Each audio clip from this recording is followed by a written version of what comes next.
Hey everyone, welcome to another episode of Camouflage of the World. I'm Mike B, and today we're going to be taking a look at the Spanish M09 Woodland variant.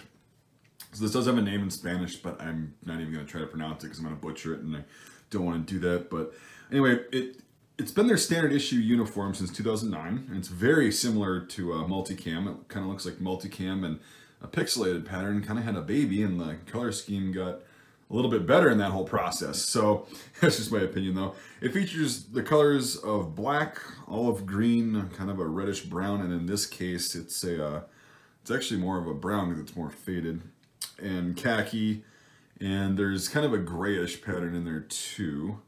So it's all on a moss green background, which is really interesting. So it's actually a pretty decent looking pattern. It's pretty unique. Again, it's got some elements of multicam and stuff like that, and it's kind of got pixelated. We'll take a closer look here in a second. I'm just kind of giving you the rundown on what exactly this is. And yeah, so anyway, it's got a pretty good cut to it too. It's very hard to get this pattern in the United States. It's really hard to get any Spanish surplus, period, that isn't from, you know, the 60s or 70s. And I don't know why that is, but anyway, I've been being asked to do this pattern for a long time. I actually have quite a few Spanish viewers. They really like the ERDL video, which is what this replaced. And anyway, we'll take a bit of a closer look at it, and then we'll wrap the video up. So looking at it right away, not a bad cut at all. It's got pretty slanted breast pockets, but not as bad as the ACU cut. Then it's got a shoulder pocket on the left shoulder.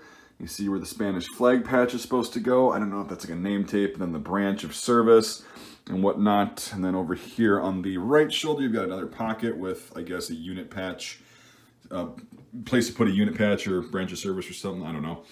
But anyway, yeah, you see this pattern up here pretty close. Look at this. It's a pretty effective looking pattern. I really wish I could find a set of this and test it up here in Wisconsin, up in northern Wisconsin. I have high hopes for this. I don't know. I know the middle of Spain is a desert, but I've never really seen the countryside and where this would be used in Spain or abroad. But overall, it looks like a generally decent pattern. It would work a little bit better than multicam in like a wooded area, wooded environment, or a lush, you know, kind of forest. So yeah, anyway, the cut is pretty cool. I don't know exactly what it's made out of, but it's a really nice ripstop that's pretty soft, actually. It feels like it would be mostly cotton, but you know, nowadays it's always a blend. But yeah, anyway, no complaints on the cut. Actually, I really wish I could find one in my size, but again, Spanish stuff's really hard to get. All right, we'll go wrap the video up. Overall, a pretty cool camouflage pattern for a woodland environment. Someday, maybe I'll be able to, you know, afford and be able to track down, get some sources for all these uniforms so I can do camouflage tests up here in the Nordwoods, see how all these different patterns work. The more I make these videos, the more I really seek out, you know, maybe I should just get somebody that's actually a normal-sized human to model this and do the camouflage test, but it's more fun if I can do it, and then I have an excuse to buy more camouflage. Anyway, we kind of got off the rails there, but hey, it's my video, so it's always going to go off the rails.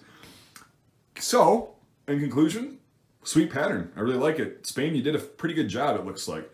I will be making another video on their desert variant. One thing I wanted to note is that the shoulders, on the top of the shoulders right here, what I'm pointing at, have integral padding in them, which is really interesting. It's like that on the Woodland and the desert shirts. So I don't know if that would be a good thing or a bad thing. Devin K was over, we were making videos and I showed him these, and he said, yeah, it's either gonna be comfortable or you're gonna get all hot and sweaty and it's gonna get disgusting and whatever. I don't know. If you're from Spain and you were ever in the Spanish military, let me know how the shoulder pads worked out for you. Were they helpful? Were they just inconvenient, or did it not matter?